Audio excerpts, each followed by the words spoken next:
And okay, yeah. Recording is started now. Hello, my name is Richard Height, and today I'm going to be speaking with a fellow named Manu, and he is interested in non-dual perspective. Manu, can you ask me what it is you would like to go over so I can get the exact wording? It's very important how we word things, and I want to make sure that I'm addressing your issue properly. Yeah, hi, Richard. You know, for the lack of an accurate term, I've used, and I know you have and others have used many different terms to denote what might be called some level of awakening or waking up. And so non-dual awareness is certainly one of them. And, you know, some level of self-realization or what have you. So I'm open to any terminology, but that's the one that came to mind when I was talking to you via email. Okay, and what got you interested in non-dual awareness? I guess what inspired the question and the search? Well, like so many others, and many that you've talked about in your books, you know, I've been on a long journey as well. And about a couple years ago in that journey, and I can certainly talk more about it if it's necessary as to where I came from and what kind of culture I grew up in. But a couple years ago, I was chatting with a friend, and he said, "Hey, have you heard of or read this book called The Disappearance of the Universe?" And I said, "No, I haven't." So I ended up getting into that book, which was an introduction to an interesting introduction to A Course in Miracles. And I had had that book set with me for a couple of decades, but had never gotten into.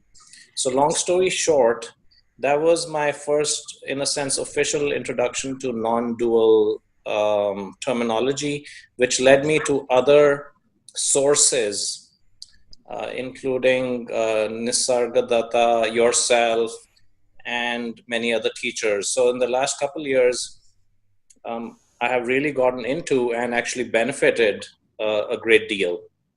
And so I'd say about a year, in the month of January last year, I decided to spend a whole day just on myself, and I ended up reaching a certain conviction or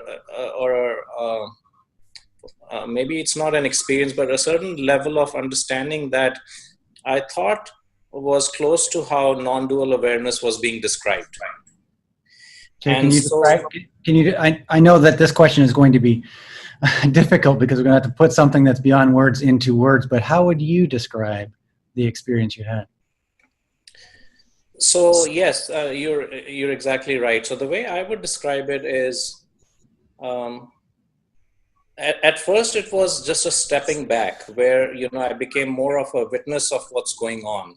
Mm-hmm. And, you know, where I could be very detached, see what's happening and be a witness, like I said. And then it quickly transformed into something where I could actually almost palpably sense that the awareness that I am is also the stuff out there. So in some ways, sometimes in a deeper way, and often not in a deep way, I could just sense that everything's going on in this thing, and I'm a part of it. Mm-hmm. Your perspective, your personal perspective, is part of it. Correct. Yes. That's actually a fundamental experience, and that's what I refer to. I'm not sure which books of mine have you read, because I discussed this. Yes, I've read Disappearance, and I have also read your newer book on psychedelics. So those are the two that I have read word for word. And then I think there's yet one more that I may not have read entirely. I forget what it's called. Okay. I talk about the inner space and how inner space expands out into all that is at some point. right, in experience. Yeah. So that's you develop what I describe as the transparent self, and the transparent self is the ability to actually still see, you still perceive the body, but it's your sense of self, or your awareness of totality doesn't stop. It isn't delineated between the body and the rest. There isn't a clear delineation between the body and all that is, which means that whatever is going on here is there. It's one soul, for lack of a better term. I describe it in that way in the Unbound Soul, and in the Unbound Soul, there's probably chapter 19. I talk about the wheel of life, and what I describe as the pure soul state. There's a point where you can. We'll describe this as a non-dual perspective. I mean it experientially, because there's the terminology non-dual thinking, and then there's the non-dual insperience. I use the word insperience because it's not an experience. It's not exactly the same as your normal experiences, right? It's very different in character. So I describe it as an inner experience or insperience. Non-dual thinking and insperience are not the same thing.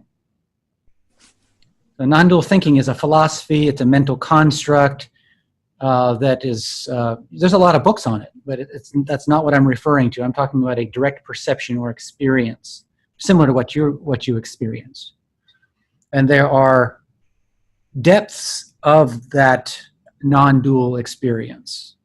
And when one gets to a certain point, the body, perception of the body, perception of self, perception of thought, emotion, perception of the universe disappears entirely.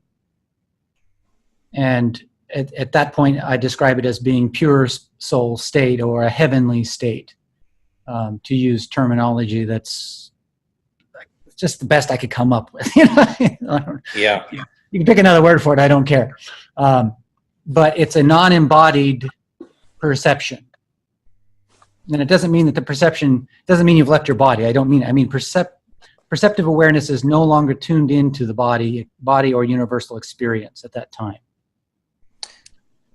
Yeah, it's inclusive of the body, and it's much more. Yes. Now, it can actually get to a point where you no longer are experiencing the universe or the body at all anymore, which means you don't see your hands. I mean, you don't see the personal at all anymore. It's as if one has died, and or experiencing what is described as, heaven. Only there's no gold roads or whatever. It's this pure, connected, vibrant, blissful. I think maybe you might describe it as nirvana. There's a danger to this experience, however, in that once perception returns, not that it actually went anywhere, but we'll describe it as a return to the body perception, or it shifts back to the bodily perception, then there's oftentimes a strange feeling like that the body is almost like an alien thing. Right? At the level that you experienced it, you probably wouldn't have that effect. Correct. And that could be a blessing. Because so you get to that experience, and it's what deep down you've always wanted, because you're no longer alone. You're no longer vulnerable. You don't feel threat. You don't feel struggle. There's just this total interconnectedness. And the word understanding isn't exactly right, but it is a kind of understanding. It's just not the type of understanding that a human being normally has. And so then coming back into the body then feels like a prison. It's so limited, and it's so frail, and so separated. And then we want to get back to that oneness, that truth, because the mind is now active. We're now back into the bodily perspective, and mind is now active, and it has now equated that experience as being ultimate truth. Right? Now, that ultimate experience becomes your judge. Because that's what you want to get. That becomes your aim. Your aim is always your judge. To the extent that you achieve your aim is the extent in which you are not judged by it. The extent that you don't achieve your aim is to the extent that you suffer from the judgment. See it? Right. Suffering is right. Yeah. So it's important to understand that non-dual perspective is not always a blessing. It's not all rainbows and sunshine. Yeah. And what ends up happening if we've had that experience, oftentimes then the superego develops. I am that. Okay. That is the truth of me, and it becomes actually very egotistical. I am the Messiah. I'm the Savior. I'm special in some way because other people haven't had this divine experience, and I get it, and they don't. And that sort of thing is very easy to happen. And it's not a judgment against the individual through which that occurs. It may be for some just a stage in the process. But the suffering is caused by the mind equating self to that. Mm-hmm. And believing that it can understand that and then saying that is truth and this is falsehood. Yeah. Right. And so the reason I'm mentioning this is that hopefully it will save you some suffering, at least a little bit, knowing that that is possible and that going through that experience can bring up this particular type of suffering, and that if and when it does occur, how to get through that. That it is essentially that the suffering itself is an illusion of the mind, trying to encapsulate truth and then equate the self to that truth, or judge the self for not achieving that truth right now. Like you're not now you don't experience it and you want to experience it, but you don't. Why not? What's wrong with me? Why can't I get back there? And your whole life becomes a search to get back there. Here's the difficulty, or I guess the crux of the matter. That is with you and me and all things all the time. It's always there. It's just not perceived. There's no place to get back to. It always is. It is integrally a part of this as well, the physical experience. It's just that the way I perceive it through my own awakening process, you become ever more able to perceive how the mind functions, and sometimes even where in the nervous system or in the mind or in the brain, but really it's one thing, these perspectives are originating. Mm-hmm. And so what happens is when you're meditating, at least in my case, and I've tested this out with others as well, the left hemisphere of the brain gets quiet. And the left hemisphere is this isn't true for everybody because some people's brains are actually reversed. That's not wrong. One of the hemispheres, the hemisphere which defines, which does language, which creates a sense of self, a sense of time, and all that sort of thing, it gets quiet, it kind of shuts off. And some individuals, when they get to deep meditation, what they'll find is a specific type of meditation, specifically the type of meditation that I teach. Maybe one of the right eye starts to actually close and the right face starts to get limp. It's as if they've had a stroke. Right. They're not actually having a stroke. It's just that part of the brain is essentially kind of gone to sleep. And then what happens is they have this non-dual perspective, right? And it's like it's magical, and everything is alive, and you feel this interconnected oneness and intelligence to all that is. It's a beautiful experience. But essentially, your right brain is still active at that time.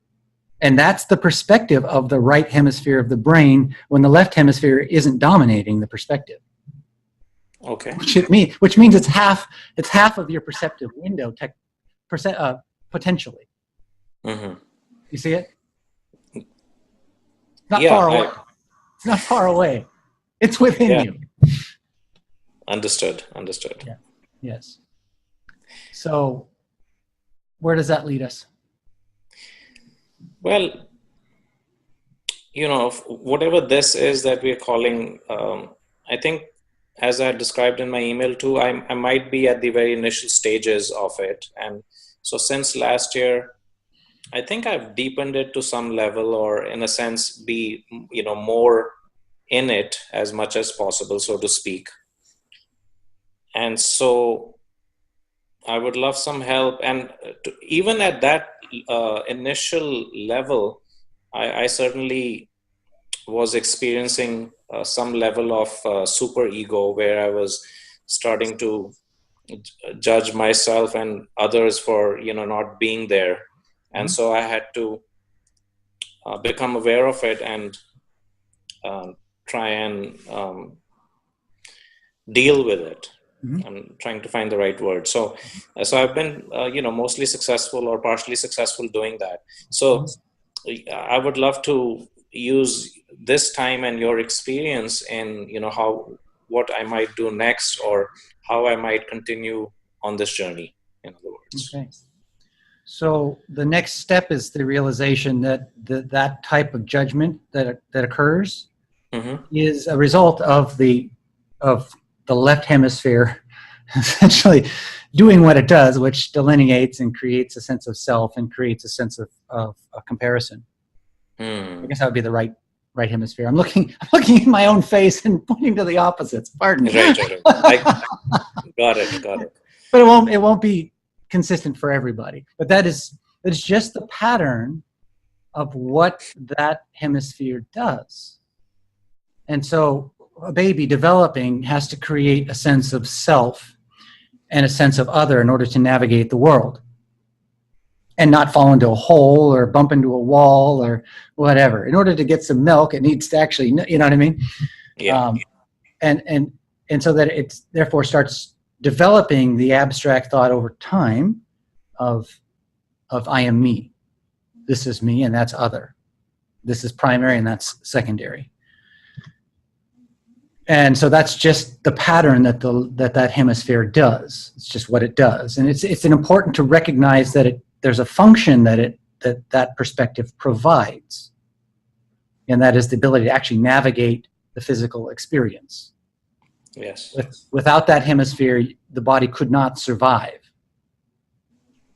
Every animal has a bifurcated brain and these same two perspective windows. One is totality, one is the individual.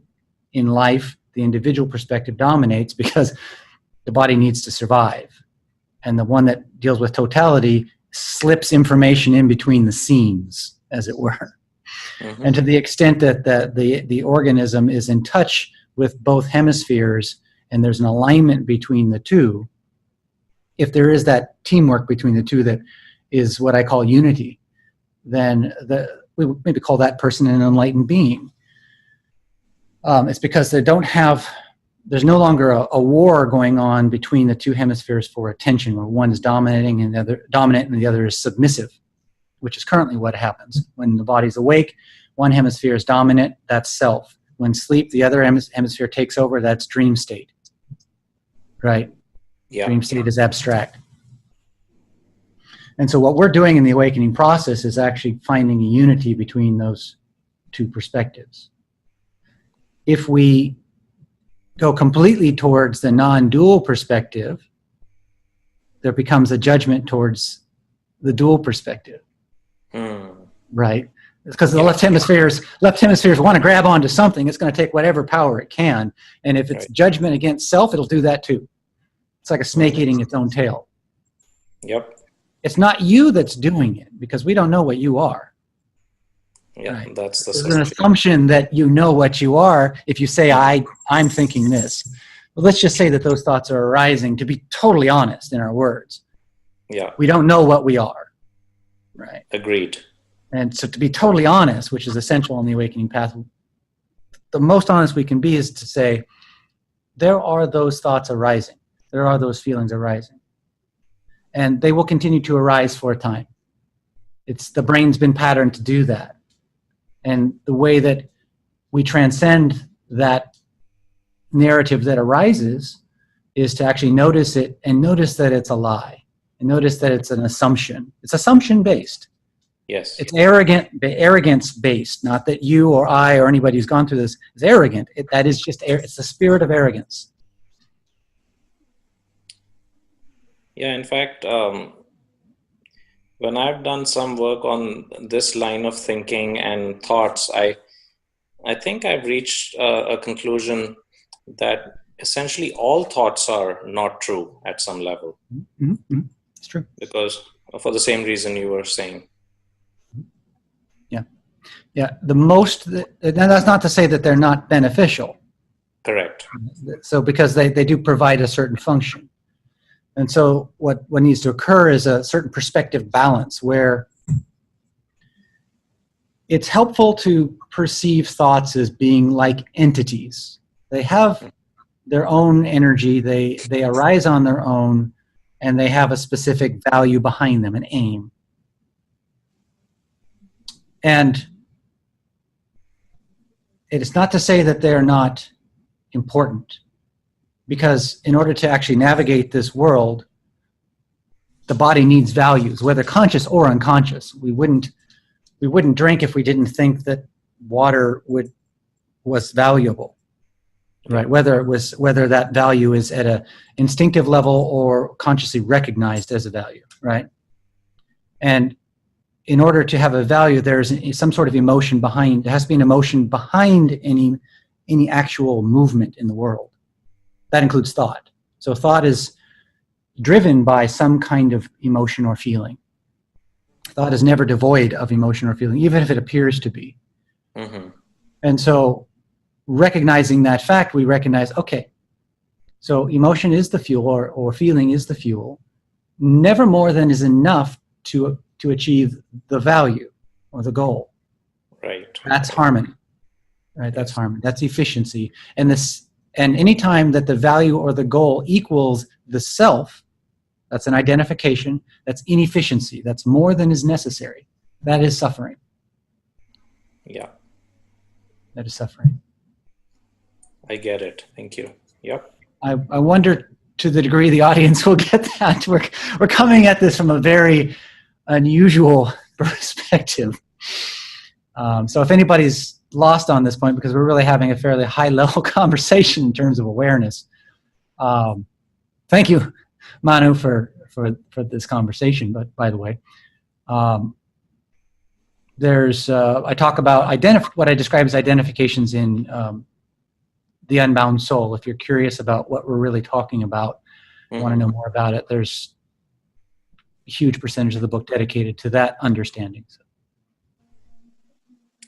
Yes, thank you too. I appreciate this opportunity. And yes, so in the non-dual terminology, or the way you're using it as well, these are, I guess, arisings. These are things that seem to occur to this fundamental awareness. What were the words you were using to describe unconditioned awareness?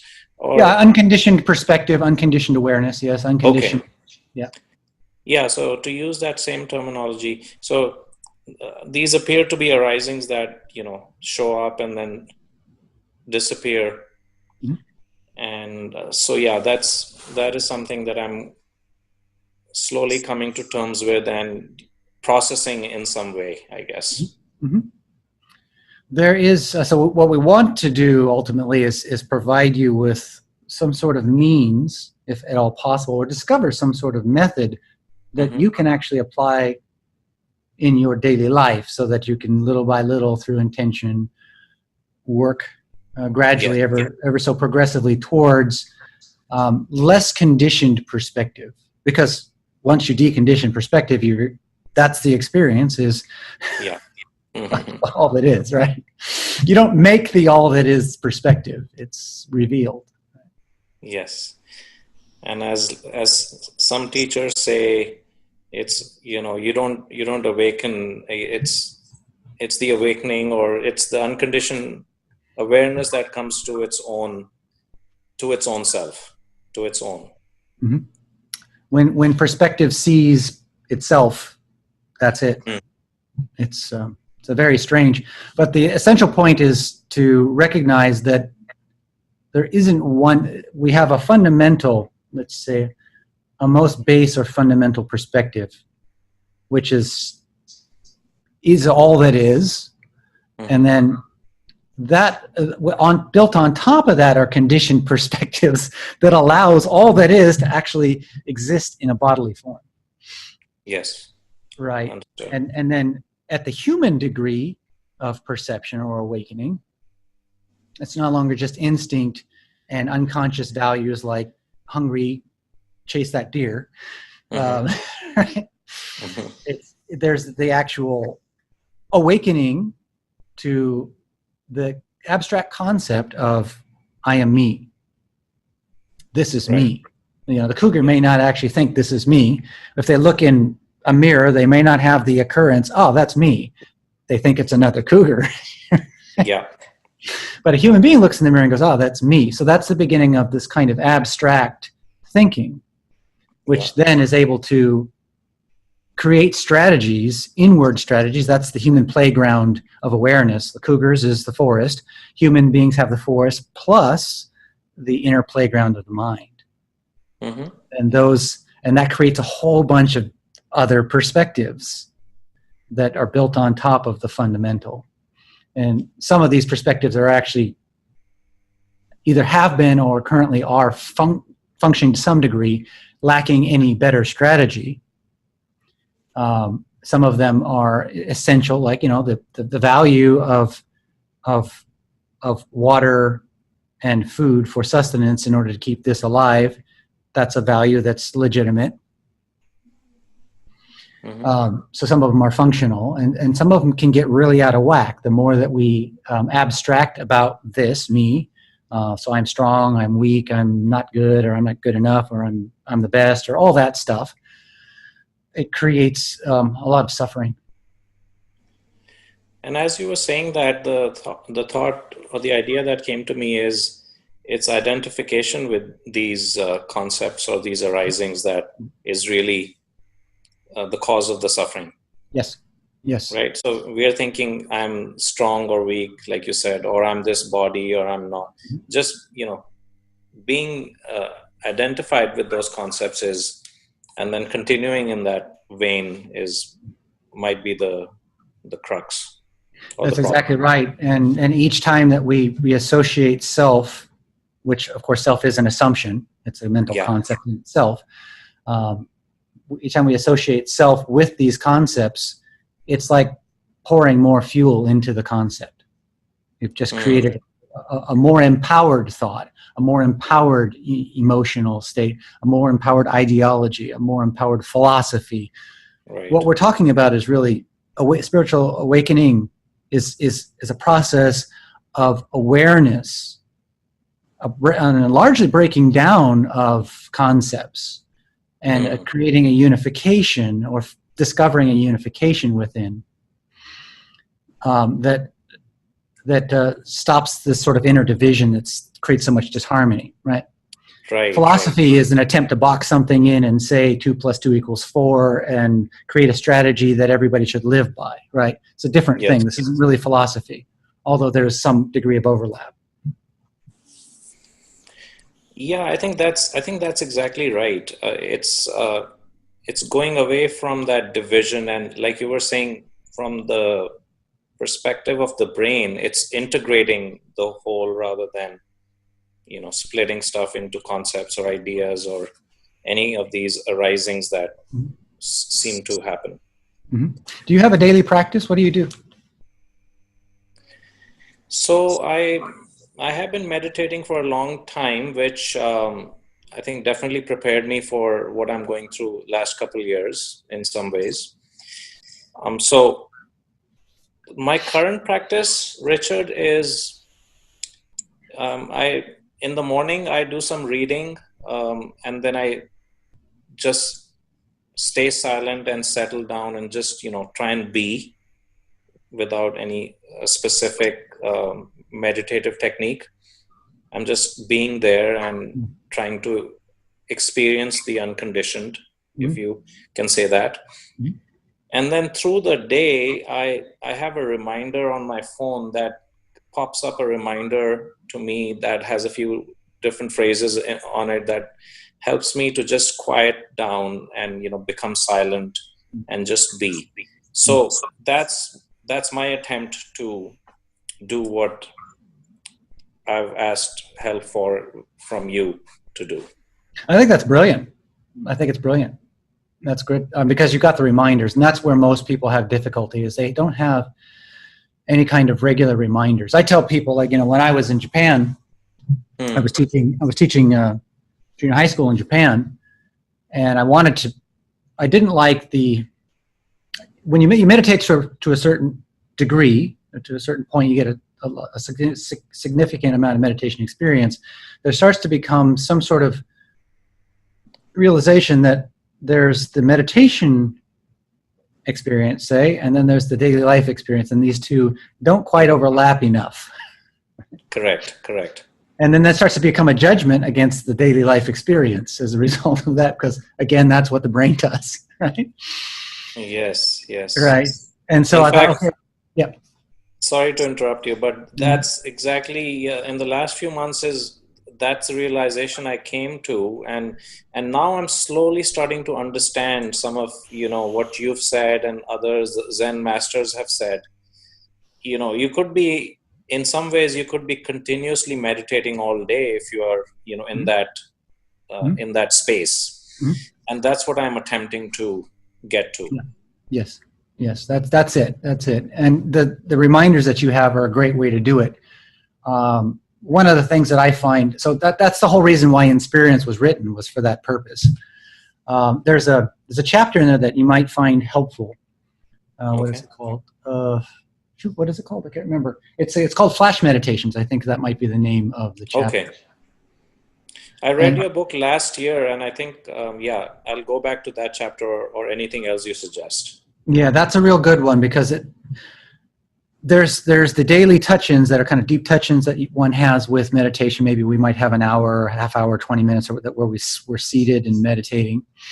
One of the things that I have my students do early on, and that I did early on, was once you get the basic hang of meditation, then you start walking in it. You start moving, you start talking in it, right? And you'll find whatever breaks you out of meditation is then your next challenge. That's what you practice, right? So it's like it's a self-correcting mechanism, because you just watch what breaks your meditation, then you practice that. For everybody, it'll be a little bit different, but there tends to be a common phenomenon. Usually people just getting up from a seated position can be an issue. True. So they get up 2, 3, 4, 5 times from meditation, and pretty soon, I can do it now. And they start walking. And they try, a faster paced walk, and they try going around the neighborhood. That got me. Okay, we'll just do that until I can. So you're basically a baby learning to walk, right? Again. Yeah. Only including the total, the meditative experience in it. Good. Thank you. Yeah, occasionally I remember to do that, but I think that's something I need to focus a little bit more on while walking or doing other activity as well, I guess. It's important that we don't, this is not necessarily for you, Manu, I'm actually speaking to the general audience, because this can be easily misunderstood. It's important that we don't assume that walking in meditation is an inherently difficult thing, or that it's advanced. It'd be better to say that is the most basic fundamental thing. If you can't walk in meditation, you're a white belt. It'd be better to think of it that way, because where most people, even most advanced meditators are, is they're stuck in their chair. Yeah, that is such a great perspective. Yeah, because of that assumption, right? Yeah, that's fabulous. Thank you. I think that's a key insight for me. Yeah. And also brings me to all the other assumptions that we live by, because essentially that's all it is, right? They're prisons. Yeah. Yeah. That's what's imprisoning us, in a manner of speaking. Okay. Yeah. So I'm always hesitant. Actually, I sometimes have if I have an advanced meditator come to my classes from some other meditation, sometimes this is a point that they just balk at, that, look, this is basic stuff, being able to walk around, and they think that you should be seated in meditation, and it's like I've spoken against their teacher. I'm not speaking against any teacher. I'm just saying this is what you experience in life. This is what you experience in life, this body. And if you can't bring meditation into life through this body, you're functionally a baby at meditation. I don't care what state of awareness you can get into while you're seated. It's limited to the seat. You might as well be in a wheelchair your whole life. Right. And plus the other major assumption that I was carrying with me for all these years until a little while ago was that awakening or enlightenment is all these states of awareness, Mm-hmm. Yep. which might have their place, but that's not it. And like you said, for most people, it's only when they're sitting and in that advanced state of consciousness, so to speak, where they might experience it, and then it's gone. Mm-hmm. That's right. That's right. And that creates its own form of suffering. So yeah. So awakening isn't really a state. Not really. Yeah. And that's, so I think just getting over that, which I've only lately been attempting to and been trying to put my arms around, so to speak, was a big step. And just like you said, let it be a white belt thing where, people are walking and meditating. Similarly with something like enlightenment, like it's not an extraordinary state of it's not an extraordinary state necessarily. Yeah, no, it's not at all. In fact, I suspect, I mean, who knows how far in the future this is going to be, but at some point 100 years from now, or maybe 5 years from now, I mean, I'm open to the possibility. This will just be the most normal state. It'd be like, gosh, how did I live any other way, Yeah. It'll be another white belt state, right? It'll be another white belt stage, right? Yeah, which also points to the times that we are living in, because it seems to me that, if you read some of the literature around the Zen stuff and then the non-dual Indian lineages, a lot of this inquiry and non-dual language was only used for certain people, and only certain people could be allowed into the club, it seemed. Mm-hmm. And now it's way more common, and you could actually have a conversation sometimes in a regular gathering with someone who actually knows stuff about that, and you can say, hey, yeah. And of course, when you look around YouTube and the internet, there's thousands and hundreds of thousands of people who are getting there in some respect. Yes, and that have a value for it. Yes. I was surprised, actually, when I published my initial book, in Unbound Soul. I didn't know how well it would be received. I didn't really honestly think it would receive it at all. And so I've been overwhelmed by the degree at which it was received, because it's reflective of the fact that this, as you said, this value is now, it's permeated societies as a whole. It's not like just 1 in 10 million or 100 million people have an interest in it. There are businessmen and women and, police officers and whatever. They're like, oh yeah, I'm starting to see this. I'm starting to see the value of this, right? Yeah. And so it's really, we're at a revolutionary state of, the human being itself. There's this sort of inner revolution that's occurring, I think.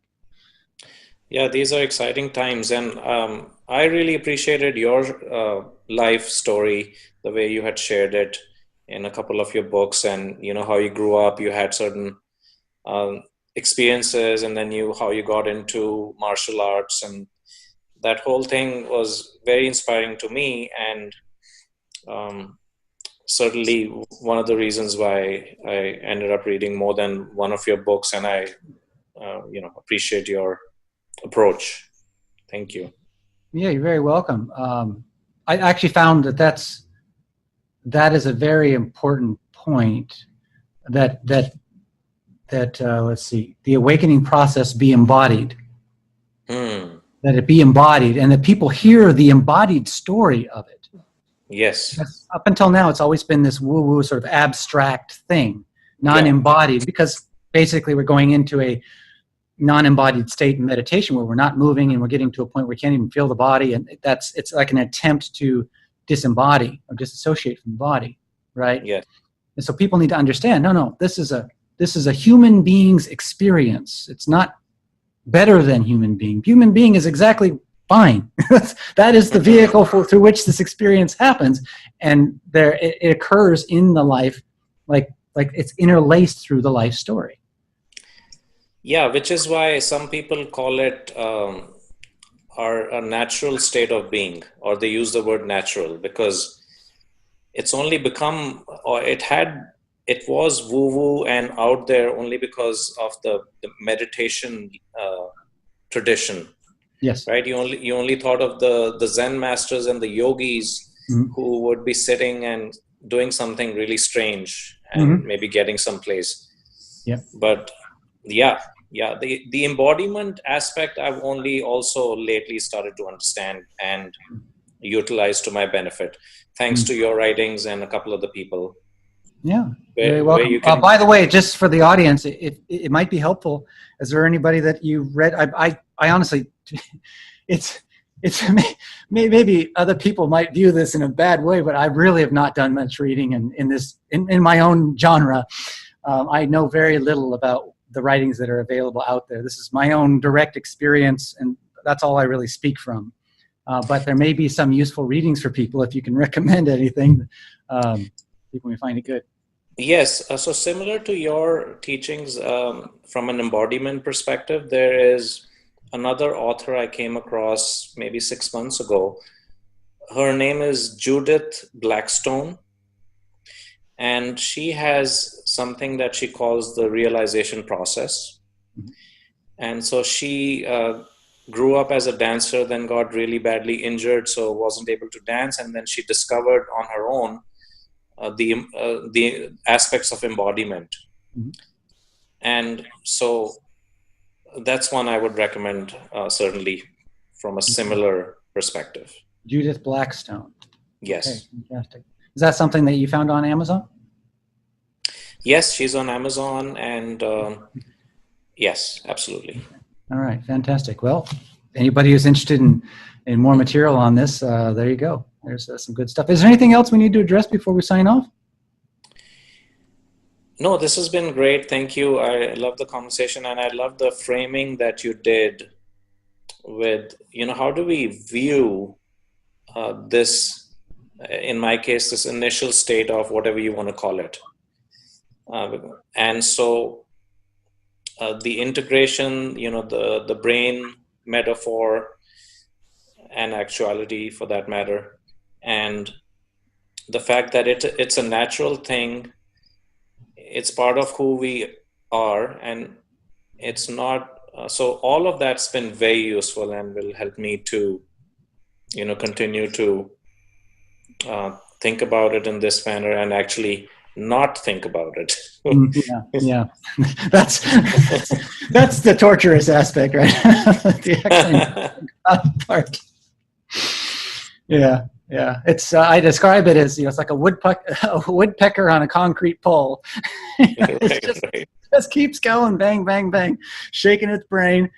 Eventually, it does get tired and gives up. It takes a while. Yeah, that's exactly right. I don't know if there's any way around that. Maybe it's just got to peck for a while, Yeah, because that's the only way it seems like we learn. We either, keep suffering, which is really thinking. And then we come to some kind of a realization that, hey, there might be a better way. Yeah. And there is. That's right. Well, thank you, Manu. I really enjoyed this conversation. And, I look forward to hearing, of your path. If you ever feel like sending me an email, I'd love to hear from you and just get an update. And I wish you well. Will do. Thank you once again. Take care. Bye-bye. Bye-bye.